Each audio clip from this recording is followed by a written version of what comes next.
સંસારી જીવના ભાવ મરણો તારવા કરુણા કરી સરિતા વહાવિશુદા ટણી પ્રભુ વીરતે સંજીવની સોસાતી દેખી સરિતની કરુણા વિના હૃદયે કરી મુનિકુંદ સંજીવની સમય પ્રાભત તાણે ભાજન વરી કુંદ કુંદ રચ્યું શાસ્ત્ર સાથિયા અમૃતે પૂર્યા ગ્રંથાધિરાજ તારામાં ભાવો બ્રહ્માંડના ભયા અહો વાણી તારી પ્રસમ રસભા વેનિતરતી મુમુક્ષુને પાતી અમૃત રસયંજલિ ભરી ભરી અનાદિની મૂર્છા વિષતણી ત્વરાથી ઉતરતી વિભાવેથી થંભે સ્વરૂપ ભણી દોડે પરિણતિ તું છે નિશ્ચય ગ્રંથ ભંગ સગરા વ્યવહારના વેદવા તું પ્રજ્ઞાક્ષિણી જ્ઞાનને ઉદયની સંધિ સહુ છેદવા સાથી સાધકનો તો ભાનુ જગનો સંદેશમાં વીરનો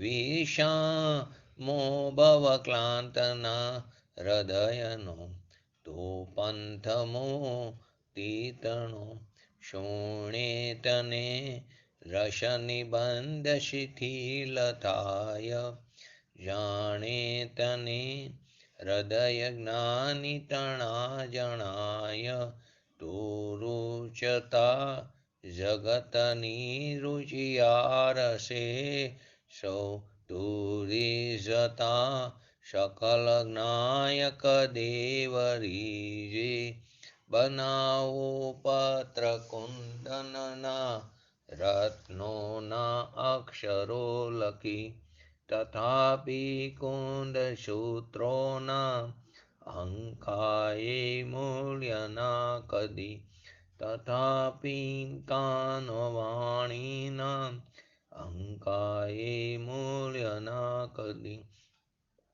નમો રેંગટાણંગ નમો સિદ્ધાણંગ નમો અયરેણમ નમો વજણમ નમો લોયે શિવશાવણમ ચટારી મંગલમ અરિહંતા મંગલમ સિદ્ધા મંગલમ શાહુ મંગલમ કેવલી પંતો ધર્મ મંગલમ ચટારી લુગુતમા અરિહંતા લુગુતમા સિદ્ધા લુગુતમા શાહુ લુગુતમા કેવલી પંતો ધર્મ લુગુતમા ચટારી શરણ ભોજામી અરિહંતે શરણ ભોજામી સિદ્ધે શરણ ભોજામી શાહુ શરણ ભોજામી કેવલી પંતો ધર્મ શરણ ભોજામી ઓમ નમો અરિહંતાણમ. સમયસાર ગ્રંથાધિરાજ એમાં આપણે 15 નંબરની ગાથા ચાલે છે.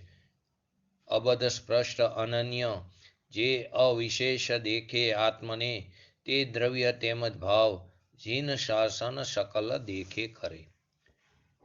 તો કે પહેલો જે 14મી ગાથા હતી તેમાં દર્શન પ્રધાનતાથી કીધું હતું. કર્મના સંબંધ વિનાનો, દ્રવ્યની આકૃતિ એટલે કે વ્યંજન પર્યાયની અનેક અનેકતાથી રહિત, અર્થ પર્યાયની હીન અધિકતાની એનાથી પણ રહિત, ગુણભેદથી પણ રહિત એવો સામાન્ય અને આકુળતાથી રહિત એવો અનાકુળ એવા આત્માની અનુભૂતિને સમ્યક દર્શન કીધું હતું. આવા આત્માની અનુભૂતિને સમ્યક દર્શન કીધું, એને ધર્મ કીધો હતો. જે આવા પાંચને દેખે છે તે સર્વ જીન શાસનને દેખે છે. જે આ પાંચ ભાવરૂપે જે દેખે છે તે સર્વ જીન શાસનને દેખે છે. હવે જીન શાસન કેવું છે કે જે જીન શાસન બાહ્ય દ્રવ્ય સ્ત્રોત તેમજ અભ્યંતર જ્ઞાનરૂપ ભાવ સ્ત્રોત વાળું છે. આખી ગાથાની વાત આ રીતે બતાવવામાં આવી છે.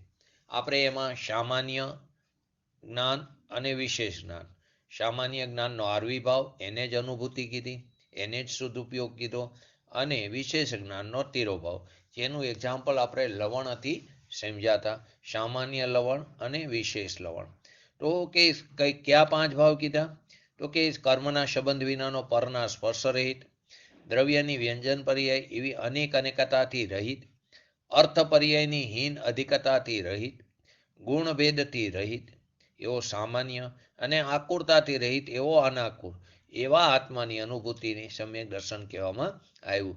ને જે આવા 5 ભાવને આ 5ને દેખે છે તે સર્વ જીન શાસનને દેખે છે.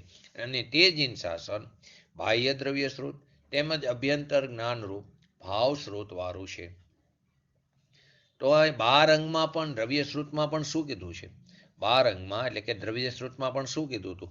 કે તારો અનુભવ એ જ આત્માનુભૂતિ. આત્માનો અનુભવ, આપણો પોતાના આત્માનો અનુભવ એ જ આત્માનુભૂતિ અને તે જ મોક્ષ માર્ગ અને તે જ જ્ઞાનાનુભૂતિ. દ્રવ્ય સ્ત્રોતમાં પણ એ જ વસ્તુ બતાવી હતી. પછી કરુણાનિયોગ હોય, ચરુણાનિયોગ હોય, પ્રથમાનિયોગ હોય કે દ્રવ્યાનુયોગ હોય, પરંતુ તેમાં પણ શું કહે છે કે તારો અનુભવ એ જ આત્માનુભૂતિ, એ જ મોક્ષ માર્ગ અને એ જ જ્ઞાનની અનુભૂતિ.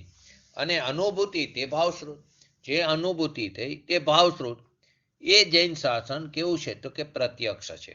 ફરીવાર દ્રવ્ય સ્ત્રોતમાં પણ આ જ વાત બતાવી છે કે આપણા આત્માનો અનુભવ તે જ આત્માનુભૂતિ અને તે જ મોક્ષ માર્ગ અને તે જ જ્ઞાનની અનુભૂતિ. અને તે અનુભૂતિ એ જ ભાવસ્રોત કીધું. શાસ્ત્ર જે દ્રવ્ય સ્ત્રોત છે, દ્રવ્ય સ્ત્રોત જે શાસ્ત્ર જે છે એમાં આત્માની અનુભૂતિને, જ્ઞાનની અનુભૂતિને અનુભવ કહ્યું. આત્માની અનુભૂતિને કે જ્ઞાનની અનુભૂતિને અનુભવ કીધું, એને મોક્ષ માર્ગ કીધું. એ દ્રવ્ય સ્ત્રોતની અંદર નિમિત્તના કથન ઘણા બધા આવ્યા. એમાં નિમિત્તની પ્રધાનતાથી કથન ઘણા આવે છે એવું વાક્ય અહીંયા પ્રગટ થાય છે. એની અંદર આવા ઘણા બધા કથન આવે છે એવું વાક્ય અહીંયા પ્રગટ થાય છે, જેને ભાવ જૈન શાસન કહેવામાં આવ્યું. તેને ભાવ જૈન શાસન કહેવામાં આવ્યું. જે દ્રવ્ય સ્ત્રોત છે એમાં પણ આત્માની અનુભૂતિને, જ્ઞાનાનુભૂતિને અનુભવ કીધો, એને જ મોક્ષ માર્ગ કીધો. અને એ દ્રવ્ય સ્ત્રોતમાં નિમિત્તના કથન પણ અંદરમાં આવા આવે છે અને એવું વાચ્ય પણ ત્યાં પ્રગટ થાય છે. તો કે આવા અખંડ અબધ સ્પષ્ટ એવો જે ભગવાન આત્મા, એનો અનુભવ તે જ્ઞાનાનુભૂતિ કીધી. અને તેનાથી સમસ્ત જીન શાસન કેવું? તો કે ભાવ સ્ત્રોત પ્રગટ થયું. જે અખંડ અબધ સ્પષ્ટ જે ભગવાન આત્મા ચૈતન્ય સ્વરૂપ જે છે એનો અનુભવ તે જ્ઞાનની અનુભૂતિ કીધી. અને એનાથી સમસ્ત જીન શાસન ભાવસ્રોત વાળું પ્રગટ થયું. ભાવસ્રોતથી એમ જાણ્યું અને તે ભાવસ્રોતને જૈન શાસન કહેવામાં આવ્યું. ભાવસ્રોતથી જાણ્યું અને તેને જૈન શાસન કહેવામાં આવ્યું. જૈન શાસન તે કોઈ દ્રવ્ય નથી. દ્રવ્ય તો જૈન શાસન તે કોઈ દ્રવ્ય નથી, પરંતુ એક વિતરાગી પર્યાયની વાત બતાવી છે. તો કે જે ભાવસ્રોત છે જૈન શાસન, ભાવસ્રોત એટલે વિતરાગી જ્ઞાન થયું એમ કહે છે. ભાવસ્રોત જ્ઞાન એટલે શું? વિતરાગી જ્ઞાન. એ વિતરાગી જ્ઞાન તો ક્યાં થયું? કે પર્યાયમાં પ્રગટ થયું એ વાત બતાવે છે. દ્રવ્ય સ્રોતના જ્ઞાનમાં પણ એમ જ કીધું હતું કે આપણો ભગવાન આત્મા કેવો છે? પૂર્ણાનંદ છે, અખંડ છે, એનો અભેદ અનુભવ કરો. દ્રવ્ય સ્રોતમાં પણ એમ કીધું અભેદ આત્મામાં એકાકાર કરો, એનો અનુભવ કરો, એનું લક્ષ કરો, એનો આશ્રય કરો. એ અનુભવ જે થયો એ ભાવસ્રોત થયું અને તે જૈન શાસન. દ્રવ્ય સ્રોતની અંદર પણ એ જ્ઞાનમાં પણ શું કીધું શાસ્ત્રમાં? કે જે તારો આત્મા કે જે અખંડ છે, જે જ્ઞાનાનંદથી ભરેલો છે, એનો અભેદ એટલે કે એમાં એકાકાર કરો, એનો અભેદ અનુભવ કરો. એ જે અનુભવ થયો તે ભાવસ્રોત, અને જે ભાવસ્રોત થયું તે જ જૈન શાસન કીધું. દ્રવ્ય સ્રોતમાં તે જ જૈન શાસનનું કથન કીધું છે. જૈન શાસનમાં કરુણાનુયોગનું જુદું કથન છે, ચરુણાનુયોગમાં જુદું છે, પ્રથમાનુયોગમાં જુદું છે, દ્રવ્યાનુયોગમાં જુદું છે. એમ નથી, બધામાં એક જ વાત છે. વિતરાગતા એની અંદર ભરેલી છે. એનો સાર શું છે? કે તું તારા આત્માનું આશ્રય કર અને તું તારા આત્માનો અનુભવ કર. તું તારા આત્માનો અનુભવ કર. એ આત્માનુભૂતિ, એ જ જ્ઞાનાનુભૂતિ, એ જ મોક્ષ માર્ગ, એ જ ભાવસ્રોત જ્ઞાન અને એ જ જૈન શાસન કહેવામાં આવ્યું. દ્રવ્ય સ્રોત આદિ એની અંદર જે 4 અનુયાગ છે એમાં પણ શું કીધું? કે તારા ભગવાન આત્માની સન્મુખ થઈને અનુભવ કર. અમારી સામે જોઈને નહીં, પણ તારા આત્માની સ્વસન્મુખ થઈને તો અનુભવ કર. એ જ મોક્ષ માર્ગ છે, એ જ આત્માનુભૂતિ, એ જ જ્ઞાનાનુભૂતિ, એ જ જૈન શાસન, એ જ શુદ્ધ ઉપયોગ કીધું.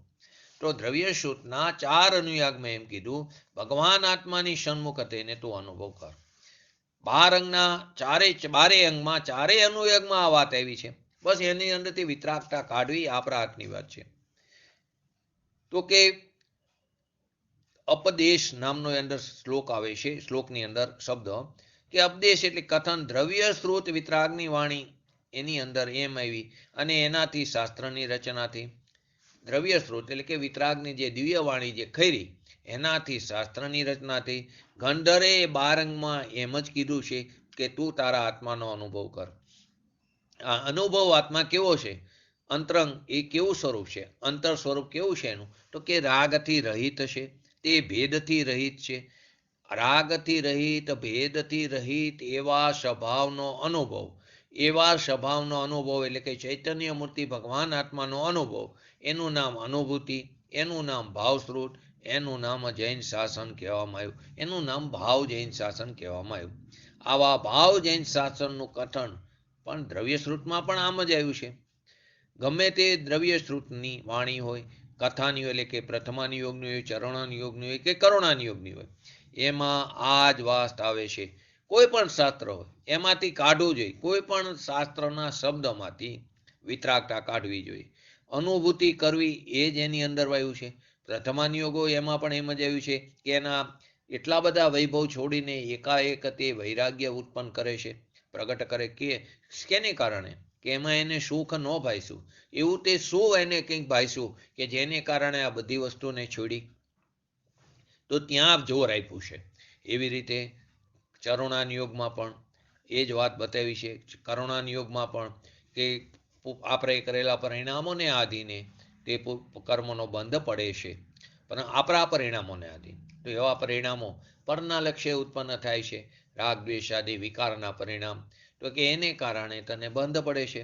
હવે એ રાગ દ્વેષ ઉત્પન્ન ન થવા તો એના માટે તું તારા સ્વભાવનો મહિમા કર. તું તારા સ્વભાવનું લક્ષ કરીશ તો રાગ દ્વેષ ઉત્પન્ન જ નહીં થાય. તો રાગ દ્વેષ ઉત્પન્ન નહીં થાય તો નવો દ્રવ્ય કર્મનો બંધ નહીં પડે.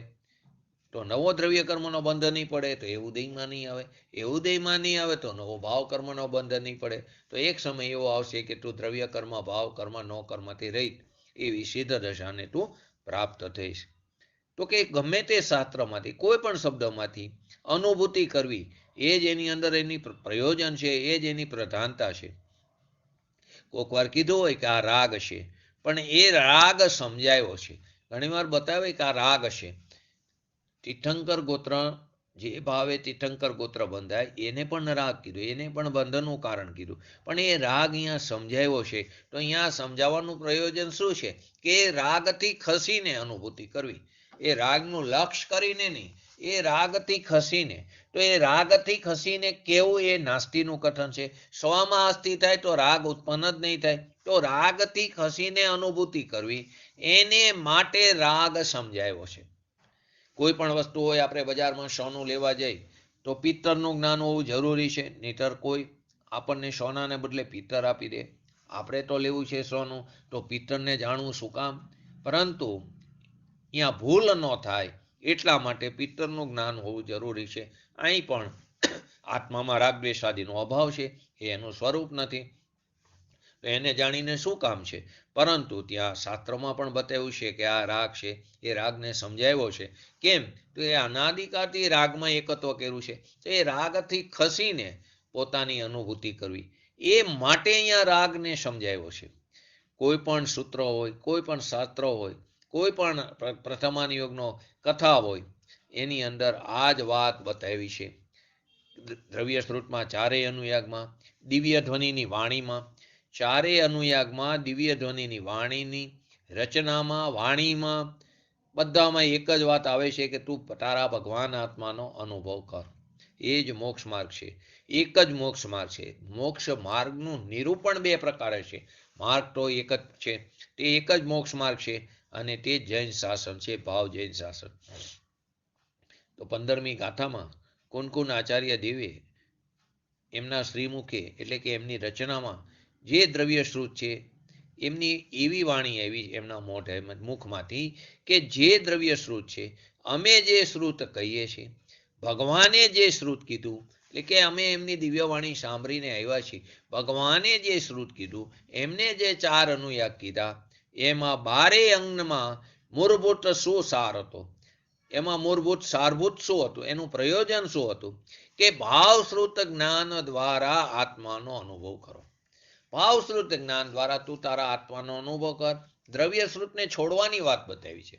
જ્યાં સુધી તું દ્રવ્ય શ્રુતમાં અટકીશ ત્યાં સુધી તને તારા આત્માની પ્રાપ્તિ નહીં થાય. તું જ્યાં સુધી તું શાસ્ત્ર જ્ઞાનમાં અટકીશ ત્યાં સુધી તને તારા આત્માની પ્રાપ્તિ નહીં થાય. તો 12 અંગમાં મૂળભૂત શું હતું, સારભૂત? એમાં એમ આવ્યું કે ભાવશ્રુત જ્ઞાન દ્વારા આત્માનો અનુભવ. ક્યાંય એવું નથી કીધું કે દ્રવ્ય શ્રુત દ્વારા આત્માનો અનુભવ થાય. એનું તો લક્ષ્ય છોડાયું છે, કેમ કે એ તો પરલક્ષી જ્ઞાન છે. તો કે ભાવશ્રુત જ્ઞાન દ્વારા આત્માનો અનુભવ કર. તો દ્રવ્ય શ્રુતને છોડો એટલે કે વિકલ્પને છોડો, એટલે કે એનું લક્ષ્ય છોડો, એટલે કે પરલક્ષી જ્ઞાનથી છોડતું પોતાના આત્માને સ્પર્શ કરતું સ્વસંવેદન જે જ્ઞાન છે, તે જ્ઞાન ભાવશ્રુત જ્ઞાન, એનાથી આત્માની અનુભૂતિ થાય છે. બહુ સરસ એક્ઝામ્પલ પૂજ્ય ગુરુદેવશ્રી આપ્યું છે કે રામા રામડી. તો કે ઘણા આખી રામાયણ વાંચી લે, પછી પૂછે કે આ સીતા કોણ હતી, આ રાવણ કોણ હતો. તો આખી રામાયણ આખી વાંચી લીધી પછી આ પ્રશ્નો કરે છે. તો રાવણે લીધી રામડી, આ રામે તોડી ગામડી. એટલે કે એટલાની અંદર આખી રામાયણ આવી ગઈ. શું કીધું? રાવણે લીધી રામડી અને રામે તોડી ગામડી. એની અંદર આખી રામાયણ આવી ગઈ. એટલે કે આ લંકાએ લીધી રામડી, રામડી એટલે સીતા. આ લંકાએ લીધી રામડી એટલે કે સીતાને. રાવણે લીધી રામડી એટલે કે સીતાને લીધી. રામે મારી ગામડી એટલે કે રામે મારી ગામડી એટલે કે તેને લંકાના ઉપર ચડાઈ કરી, લંકાનો નાશ કર્યો. તો રામે મારી ગામડી એટલે કે થઈ ગઈ રામા રામડી, એટલે કે રામ રામડી ભેગા થઈ ગયા. તો કે રાવણે લીધી રામડી, રામડી એટલે સીતા કીધી, અને રામે મારી ગામડી એટલે કે એમને લંકા તોડી. તો કે સીતા રામ પાસે આવી ગયા. તો આમ 12 અંગમાં આખા મૂળભૂત સારભૂત શું છે? તો કે આમાં કેમ આટલી એક લીટીની અંદર આખી રામાયણ આવી ગઈ? તો 12 અંગમાં એક જ મૂળભૂત સારભૂત છે કે ભગવાન આત્માની એકાગ્રતા કરવી. પછી એને સમજાવવાના કથનો અલગ અલગ પ્રકારના હોય. કોઈ કરુણાનિયોગની અપેક્ષા, કોઈ ચરણાનિયોગની, કોઈ પ્રથમાનિયોગની, કોઈ દ્રવ્યાનિયોગની. તો કે 12 અંગમાં 12 અંગની અંદર 4 અનુયાગ આવી જાય છે. તો 12 અંગમાં ભગવાન આત્માની એકાગ્રતા કરવી એ બધા શાસ્ત્રનો સાર છે. એની આ એક લીટીમાં આખી રામાયણનો સાર આવી ગયો કે રાવણે લીધી રામડી ને રામે તોડી ગામડી. એટલે રામ આ રામડી એટલે કે રામ અને રામ સીતા ભેગા થઈ ગયા. તો આખી રામાયણનો સાર તો એ જ છે. તો એવી જ રીતે આ 12 અંગનો સાર શું છે? તો કે ભગવાન આત્માની એકાગ્રતા કરવી, એનું લક્ષ્ય કરવું, એમાં અભેદ એકાકાર થવું, એની અંદર સ્થિર થવું, એમાં લીન થવું, એ આખા બધા શાસ્ત્રોનો સાર છે. તો અહીં આત્માને કર્મના બંધના સંબંધથી ભીન, કર્મના બંધના સંબંધથી ભીન, પરના સ્પર્શથી રહિત, વિકારના પરિણામથી પણ ભીન, જે રાગદ્વેષ આદિ વિકારના પરિણામ થાય છે એનાથી પણ ભીન, દ્રવ્યના પર્યાયની જે અનેક આકૃતિ થાય છે, વ્યંજન પર્યાય, એનાથી પણ ભીન, પર્યાયની અવસ્થામાં જે હીનપણું ને અધિકપણું જે થાય છે, ષષ્ઠ ગુણ આપણે આગળ સમજાતા 14મી ગાથામાં, એનાથી પણ ભીન, એનાથી પણ તે ભીન. અને એકરૂપ એવો જે ભગવાન આત્મા છે એ આત્માને અંતરમાં દ્રષ્ટિ કરીને જે અનુભવે એનું નામ અનુભૂતિ કીધી, એનું નામ ભાવશ્રુત કીધું, અને એનું નામ ભાવ જૈન શાસન કહેવામાં આવ્યું.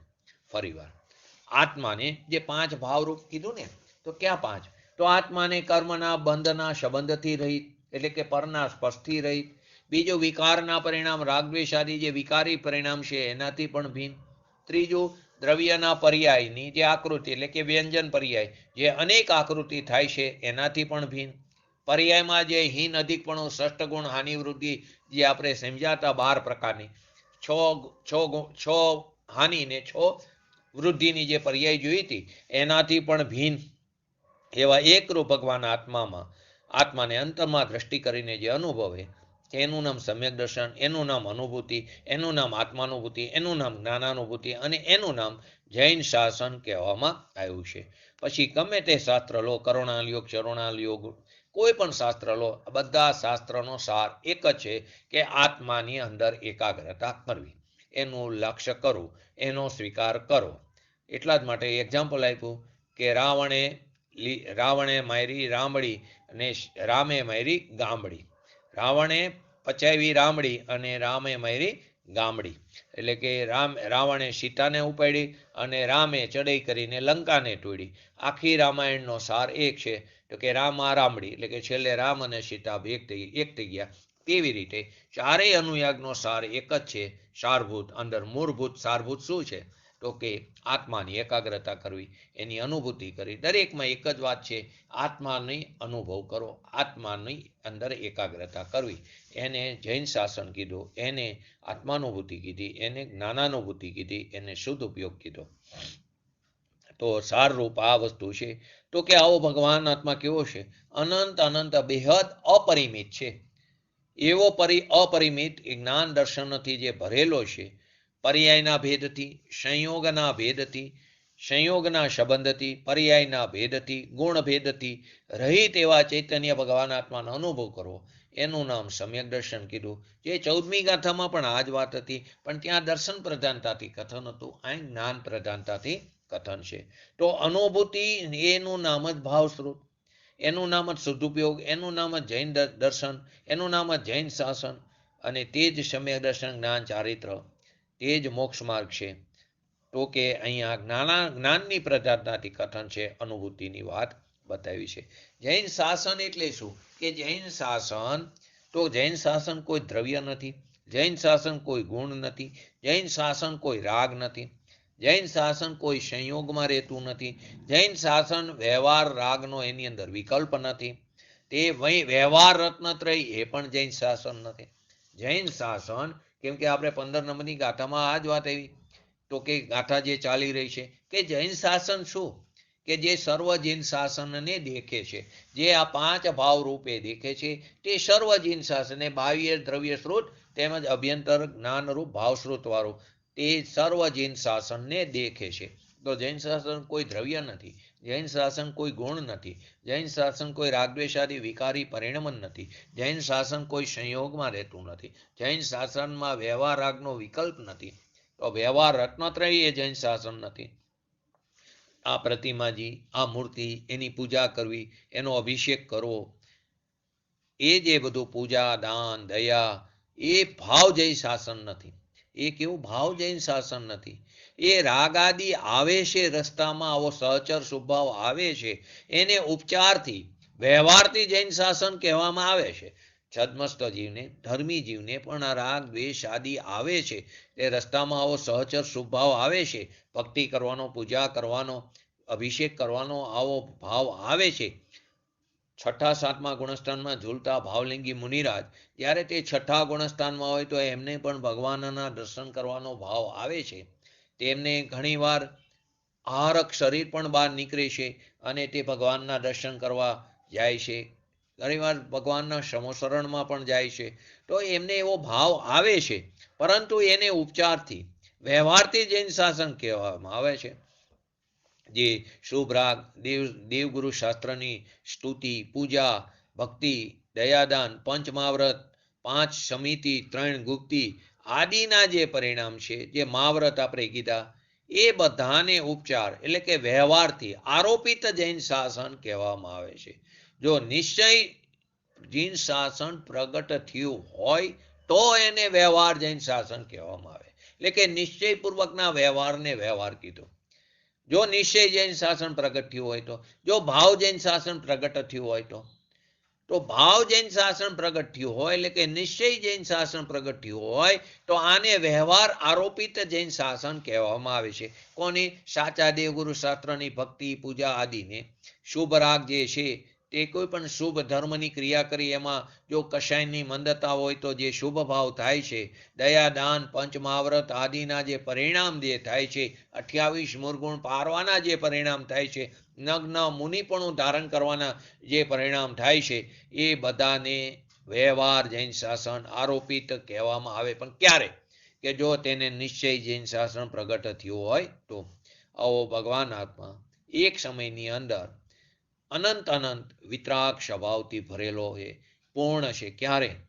તો કે નિગોદમાં પણ પૂર્ણ રૂપે ભરેલો છે, આપણી અત્યારે અજ્ઞાન દશામાં પણ પૂર્ણ રૂપે ભરેલો છે, સાધક દશામાં પણ પૂર્ણ રૂપે ભરેલો છે, અને સિદ્ધ દશામાં સાદી અનંતકાળ સુધી જે સુખનો ભોગવટો કરે છે એનામાં પણ વિતરાગ સ્વભાવથી તે પૂર્ણ છે.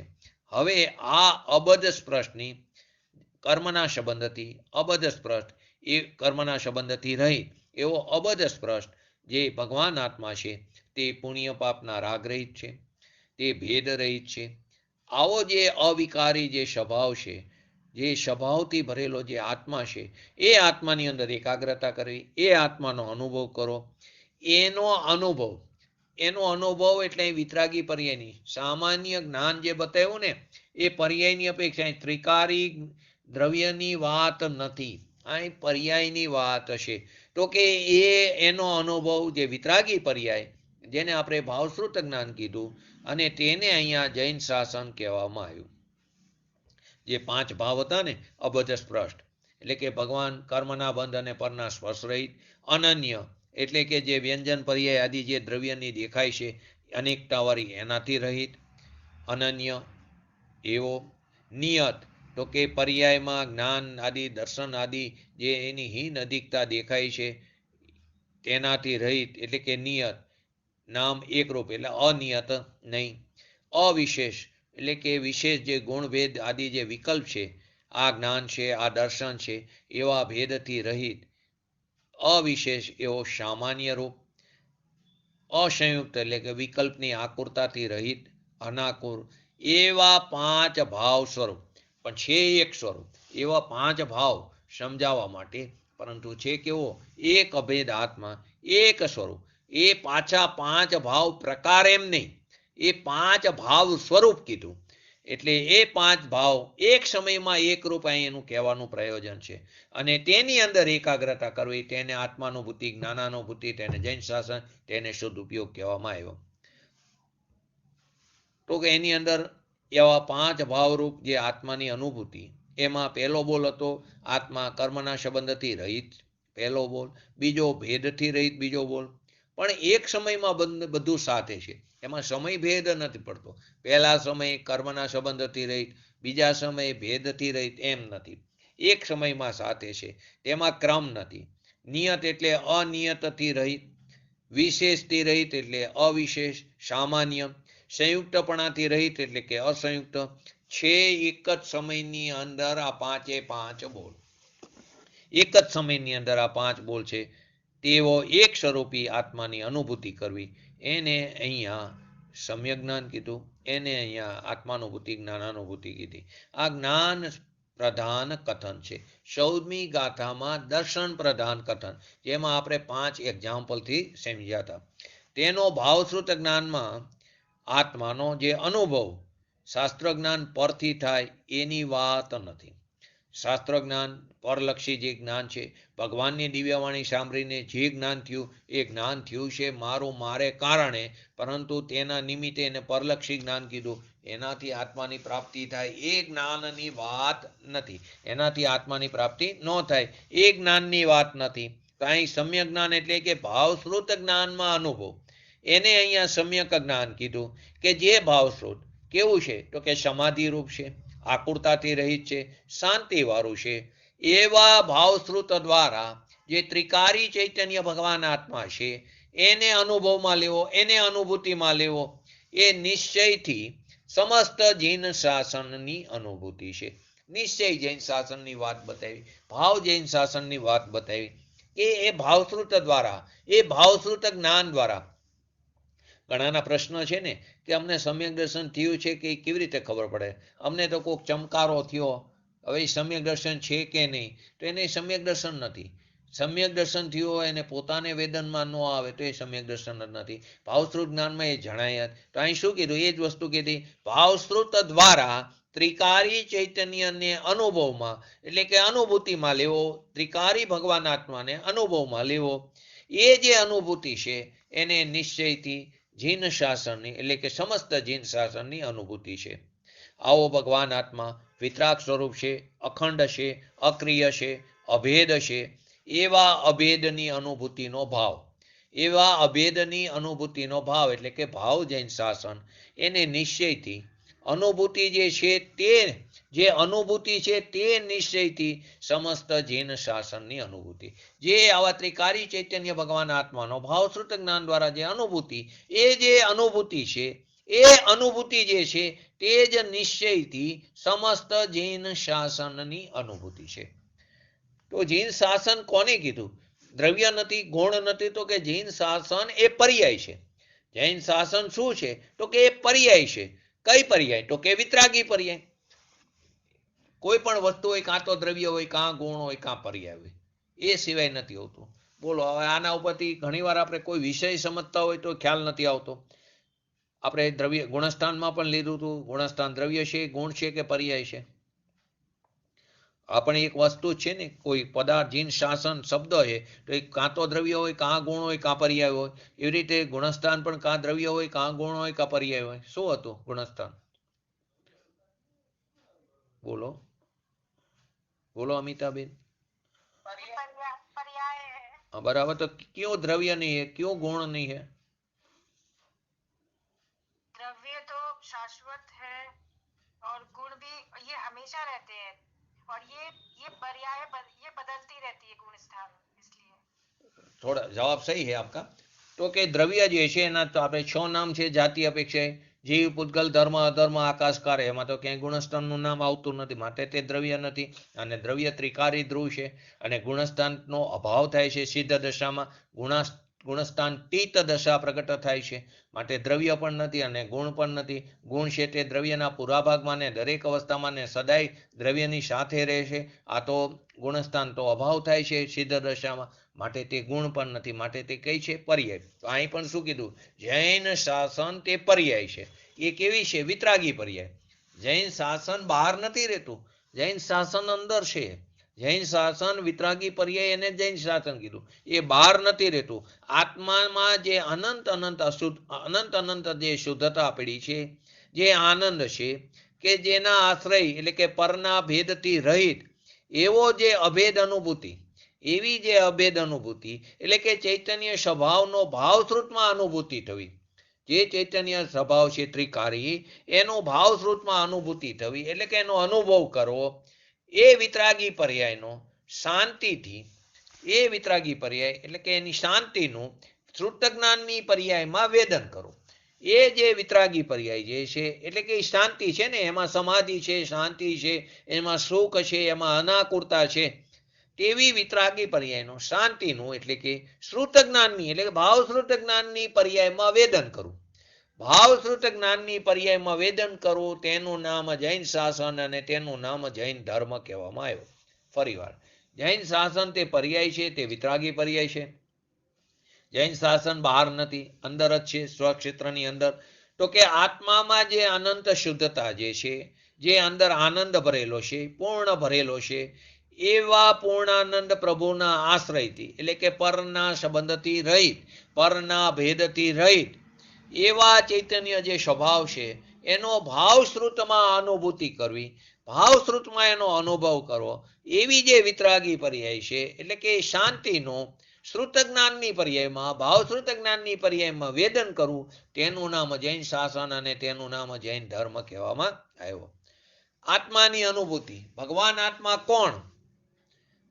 આત્માની અનુભૂતિ. બે શબ્દ આવ્યા, આત્મા અને અનુભૂતિ.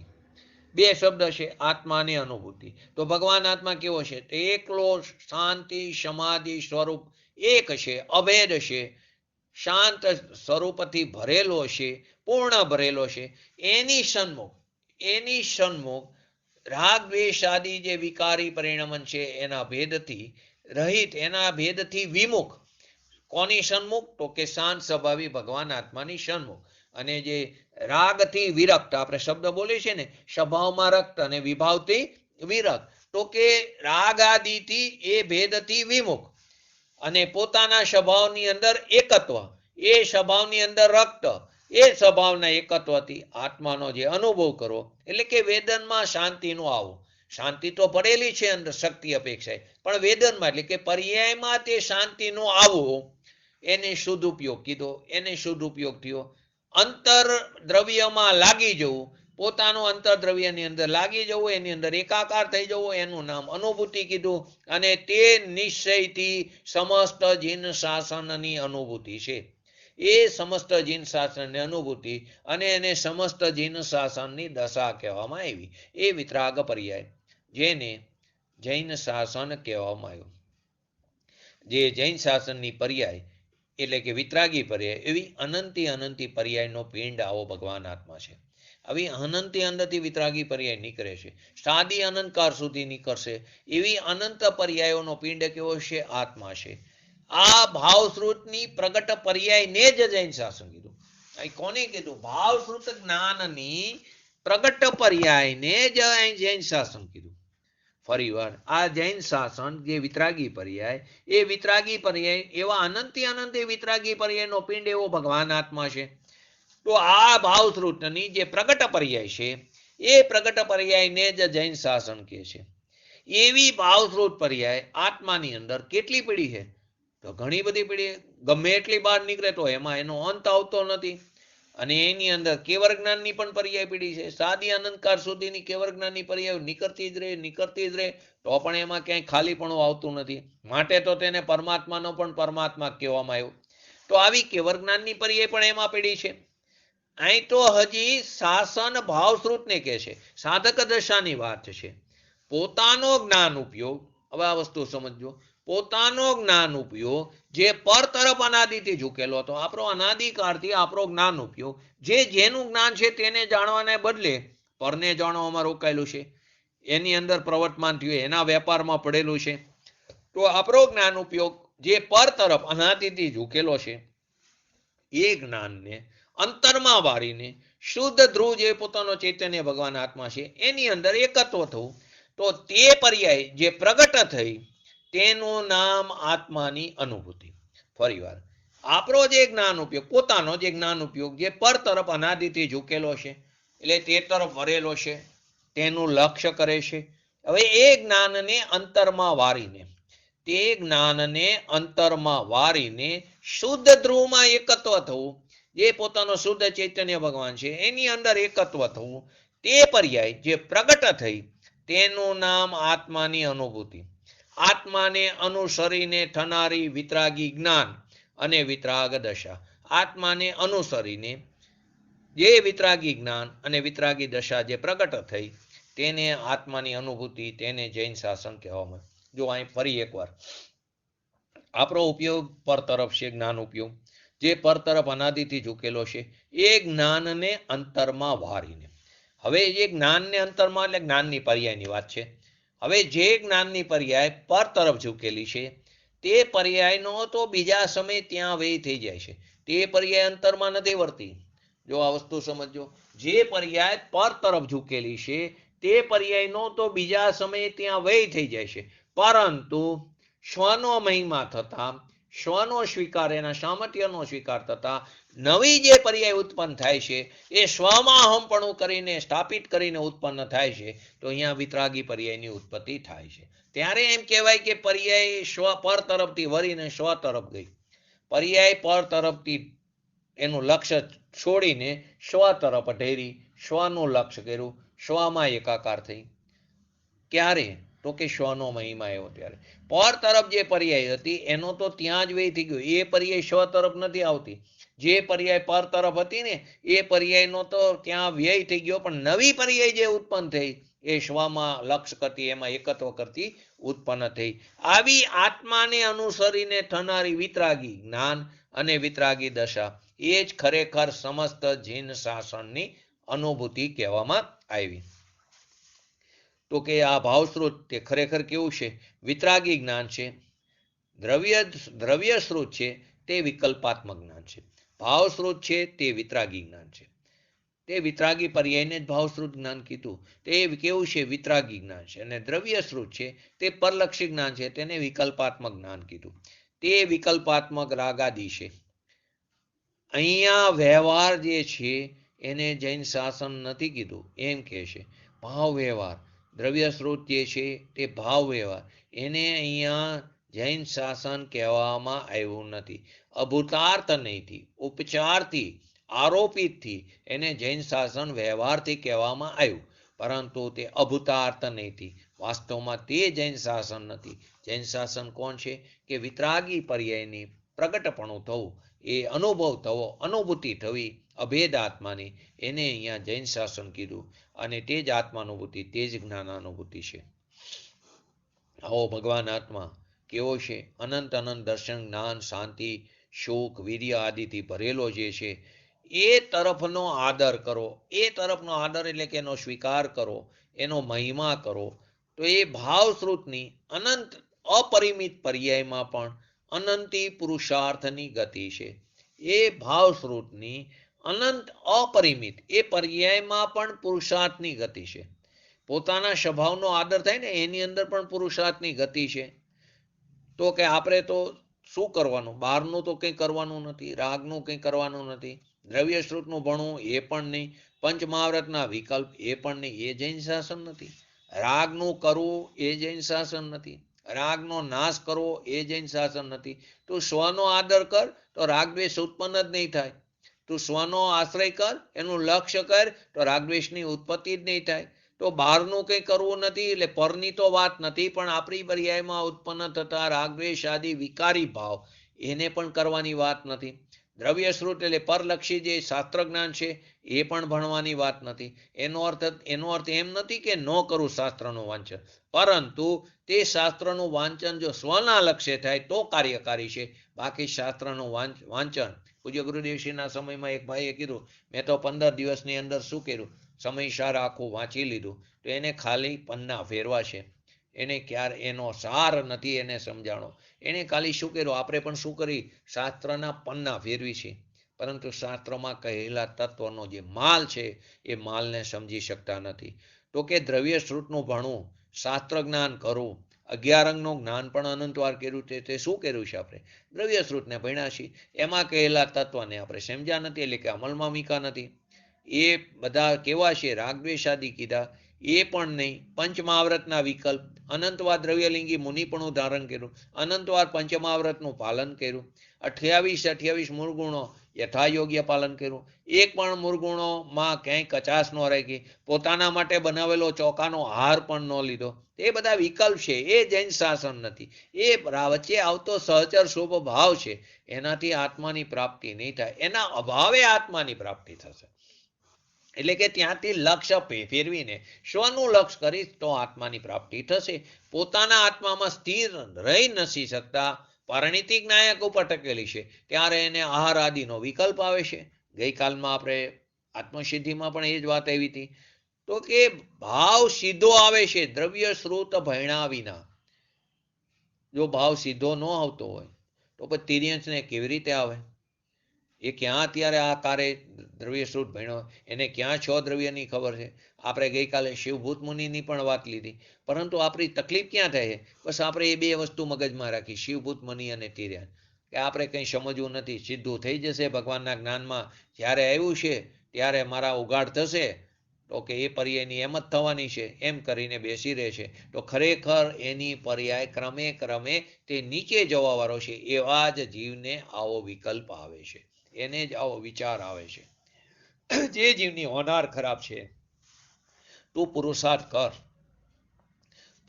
કર, પર્યાય તો એના સમયે જ આવશે. મારે જલ્દી સમ્યક દર્શન જોઈએ, મારે જલ્દી કેવળ જ્ઞાન જોઈ છે, એમ નહીં. તું તારા સ્વભાવનો મહિમા કર, એ પર્યાય એના યોગ્ય સમયે આવ્યા વગર નહીં રહે. એની ભાવ શક્તિને કારણે એ પર્યાય એના સમયે ઉત્પન્ન થયા વગર નહીં રહે, અને અભાવ શક્તિને કારણે એ પર્યાય જે નથી ઉત્પન્ન થવાની, એ 3 કાળમાં ઉત્પન્ન નહીં થાય. શક્તિમાં આપણે 6 શક્તિ ચાલશે ને, એની અંદર આખી વાત આવશે. તો ભાવ સીધો આવે છે દ્રવ્ય સ્ત્રોત ભણ્યા વિના. દ્રવ્ય સ્ત્રોતનું જે લક્ષ્ય થયું ને, એ લક્ષ્ય છોડીને, દ્રવ્ય સ્ત્રોતમાં પણ એમ બતાવ્યું કે તું મારું લક્ષ્ય પણ છોડી દે. અમે જે કહી છીએ કે તું તારા આત્માનું લક્ષ્ય કર. એટલે દ્રવ્ય સ્ત્રોતનું જે લક્ષ્ય હતું તે લક્ષ્યને છોડીને સ્વનું લક્ષ્ય કર, તો ભાવ સ્ત્રોત થાય છે. ભાવ સ્ત્રોત સીધું આવે છે દ્રવ્ય સ્ત્રોત વિના. દ્રવ્ય સ્ત્રોતનું તો લક્ષ્ય છોડવાની વાત છે. એ લક્ષ્ય છોડીને જો તું સ્વનું લક્ષ્ય કરીશ, એનો આશ્રય કરીશ, તો ભાવ સ્ત્રોત થાય છે.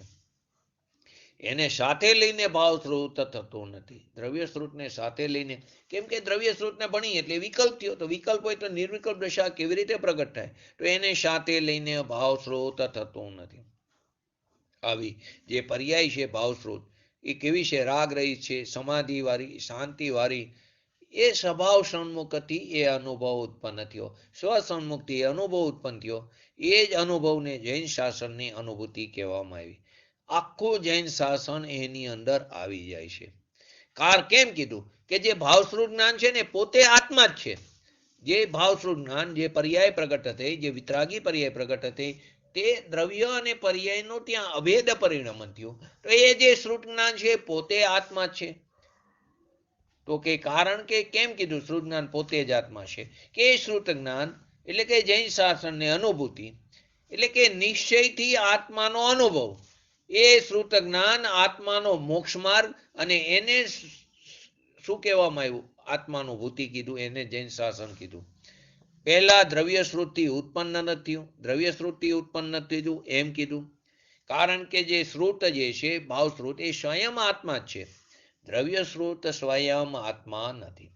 ભાવશ્રુત જ્ઞાન તો આપણી પોતાની પર્યાયમાં થાય છે, પોતાની જ્ઞાનની પર્યાયમાં, અને વિતરાગી પર્યાય છે. અને દ્રવ્ય શ્રુત છે તો પરલક્ષી છે. તો કે એ સ્વયં આત્મા નથી, તે કેવો છે? અનાત્મા છે.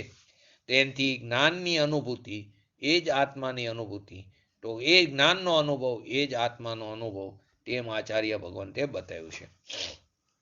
હવે આપણે જે સામાન્ય જ્ઞાન અને વિશેષ જ્ઞાનનું સમજાતા ને, આર્વિભાવ અને તિરોભાવ. તો કે સામાન્ય જ્ઞાનનો આર્વિભાવ શું કીધું? સામાન્ય જ્ઞાનનો આર્વિભાવ એટલે પ્રગટપણો, વિશેષ જ્ઞાનનો તિરોભાવ એટલે ઢંકાઈ જવું, વિશેષ એટલે કે જ્ઞેયાકાર જ્ઞાન, સામાન્ય જ્ઞાન એટલે કે આપણે એને લવણથી પણ સમજાતા.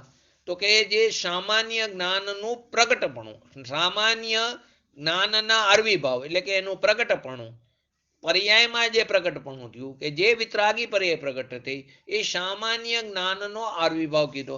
અને વિશેષ જ્ઞાનનો તિરોભાવ.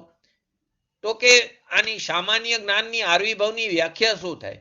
તો કે આત્મા જે ત્રિકારી જે સામાન્ય સ્વરૂપ છે તે તરફ લક્ષ કરીને, સ્વભાવનું લક્ષ કરીને, પર તરફનું જે લક્ષ્ય છે તેને છોડીને, ઇન્દ્રિય જ્ઞાનનું જે લક્ષ્ય છે તેને છોડીને, સ્વપરનો ભેદ કરીશી, પરના ભેદનું લક્ષ્ય છોડીને, જે પોતાનો ત્રિકારી જ્ઞાયક છે એ સ્વભાવ તરફનું જ્ઞાન થવું, એ જે જ્ઞાન થયું એને સામાન્ય જ્ઞાન છે.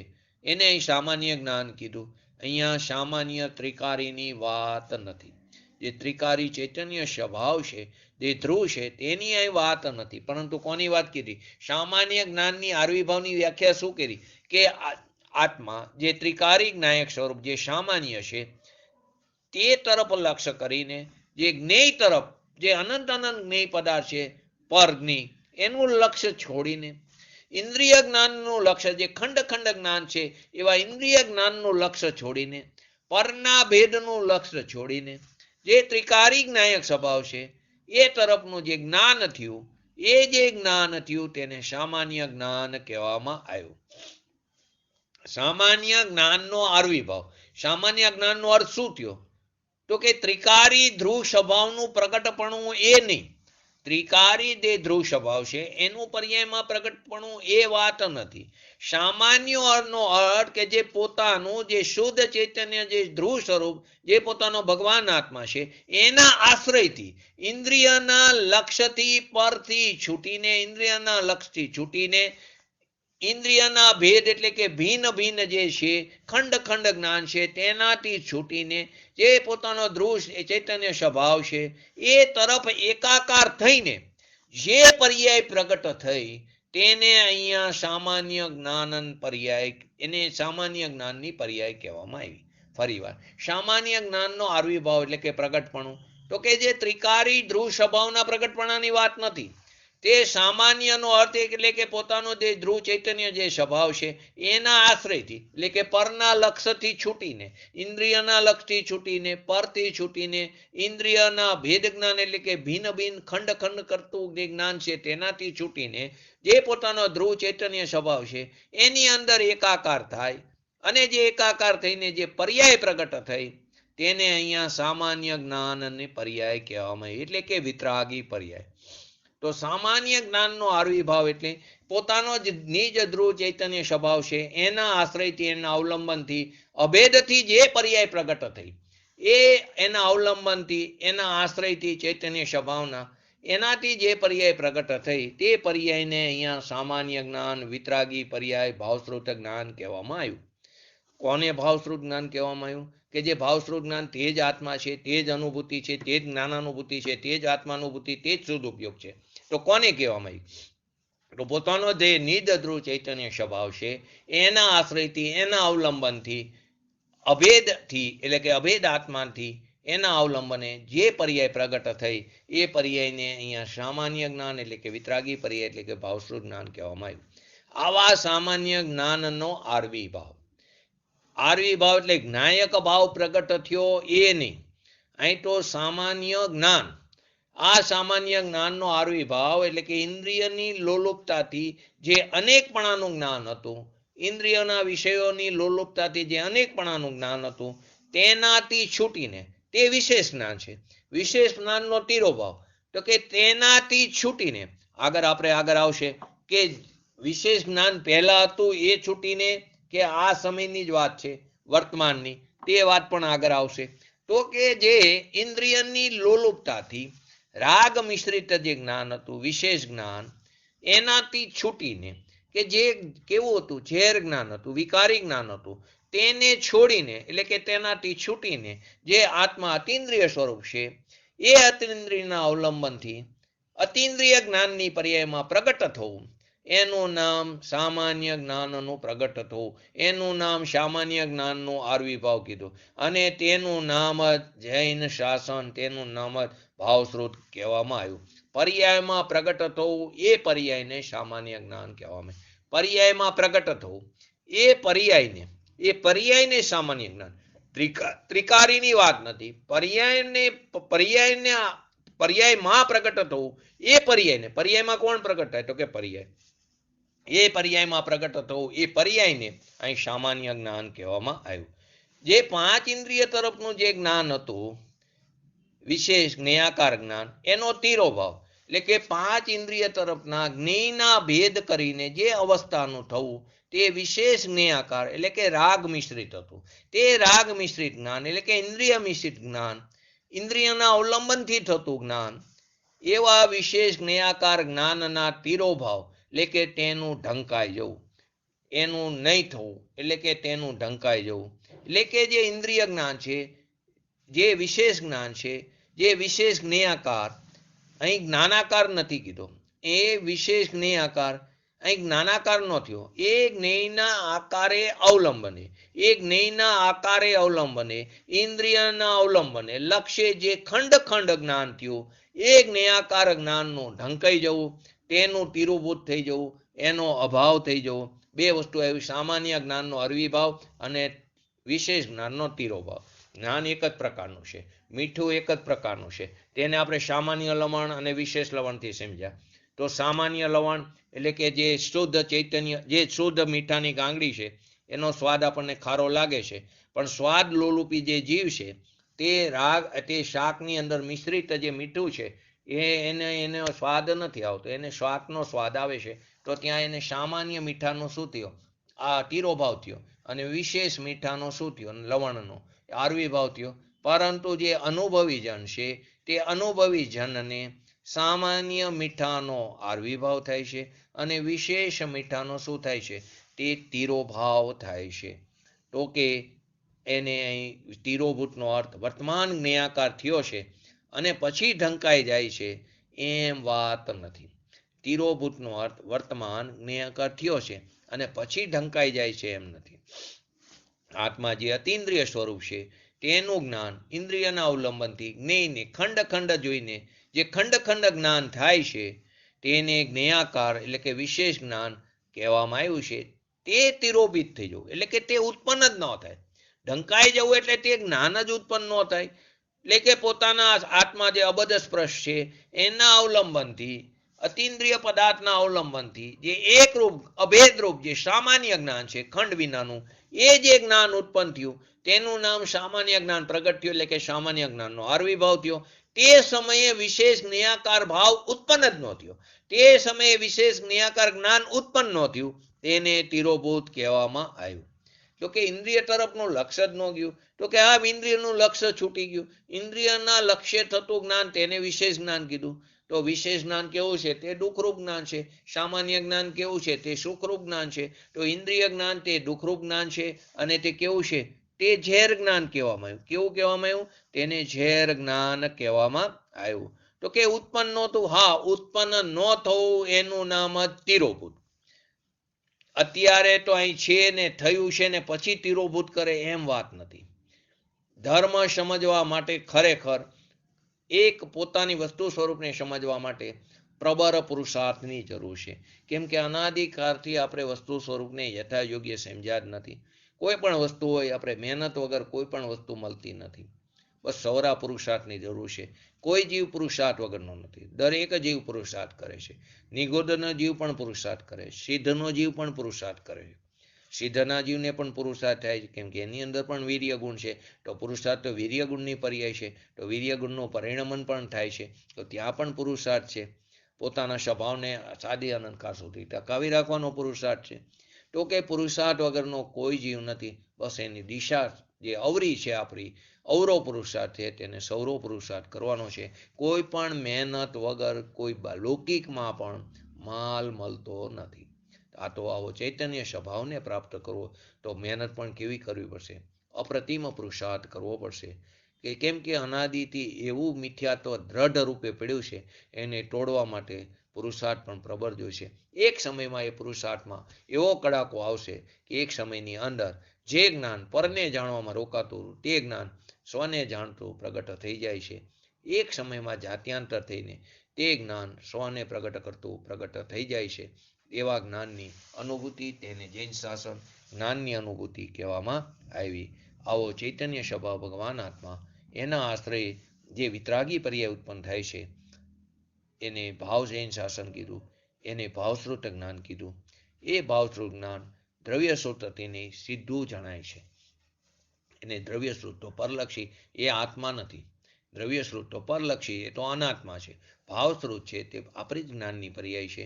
તે કેવી છે? તે ભાવશ્રુત એ પોતે જ આત્મા છે. તે શ્રુત જ્ઞાન તેને જ આત્મા કીધું. તેને જ એની અનુભૂતિ થવી, એને અનુભવ કીધો, એને જ્ઞાનાનુભૂતિ કીધી, એને શુદ્ધ પર્યાય કીધી, એને શુદ્ધ ઉપયોગ કીધો, એને વિતરાગી પર્યાય કીધી. આપણે પણ શીઘ્ર ને શીઘ્ર આવી વિતરાગી પર્યાય પ્રાપ્ત કરી એની એવી પરમ વિરલ ભાવના સાથે આજનો વ્યક્તિત્વ પૂરું કરું છું. આગળનો જો તિરોભાવ અને વિશેષ આરવી ભાવનું એક બે આપણે સ્વાધ્યાય લીધા, એને જો સમજશો તો આ જલ્દી સમજમાં આવશે. તો અહીં તિરોભૂતની વાત આવે. ક્યાં વિશેષ જ્ઞાનના તિરોભૂતની વાત છે? તિરોભૂત એટલે શું? તો કે પહેલા હતું અને અત્યારે થયું પછી તિરોભૂત, એમ નથી. તો કે ઉત્પન્ન જ ન થયું. સામાન્ય જ્ઞાનનો આવિર્ભાવ થયો તો તિરો જ્ઞાન ઉત્પન્ન, એટલે કે તિરોભાવ એટલે કે ઢંકાઈ ગયો, એટલે કે ઉત્પન્ન જ ન થયું વિશેષ જ્ઞાન. એને વિશેષ જ્ઞાનનો તિરોભાવ કહેવામાં આવ્યો. છતાં આવતીકાલે તે વિશેષ આના ઉપર આપણે લેશું. કદાચ આગળના એક્ઝામ્પલ પણ ફરીવાર લેશું. તો આ સામાન્ય જ્ઞાનનો આવિર્ભાવ અને વિશેષ જ્ઞાનનો તિરોભાવ, એક લીટી આપણે લીધી હતી આગળ, એ જો મારી પાસે નીકળે મેં લીધી હતી, તો એના ઉપર એક જ લીટીની અંદર આખી વાત સમજાવી છે. શું કીધું છે એને? કે આત્માનુભૂતિ કાળમાં સામાન્ય જ્ઞાનનો આવિર્ભાવ થાય છે અને વિશેષ જ્ઞાનનો તિરોભાવ. આ સામાન્ય જ્ઞાનનો આવિર્ભાવ થવો તે જ કેવું છે? આત્માનુભૂતિ છે. એ જ જ્ઞાનાનુભૂતિ છે અને એ જ જીન શાસન છે. આવા સર્વ જીન શાસનને દેખે છે તે આપણી આ 15મી ગાથાનો ખરેખર સારાંશ છે.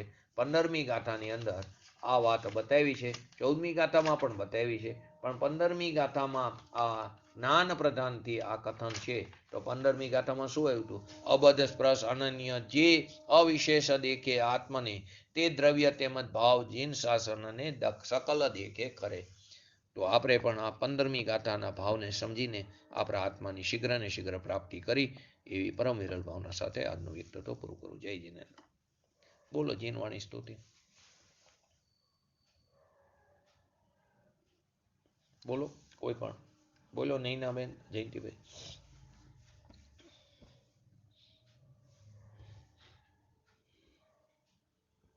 मिथ्यातम नाश वे को ज्ञान के प्रकाश वे को आपा पर पास वे को बानुषी बखानी है सहोदर जान वे को बंद विधि पान वे को सपर पिछान वे को परम प्रमानी है अनुभव बताए वे को जीव के जताए वे को काहू न सताए वे को भव्य उर्लानी है जहाँ तहाँ तार वे को पार वे उतार वे को सुख विस्तार वे को यही दिन वाणी है निज निधि निज में दिखाई यह अनंत उपकार है इसके लिए जिनवाणी बात को वंदना शतबार है वंदना शतबार है.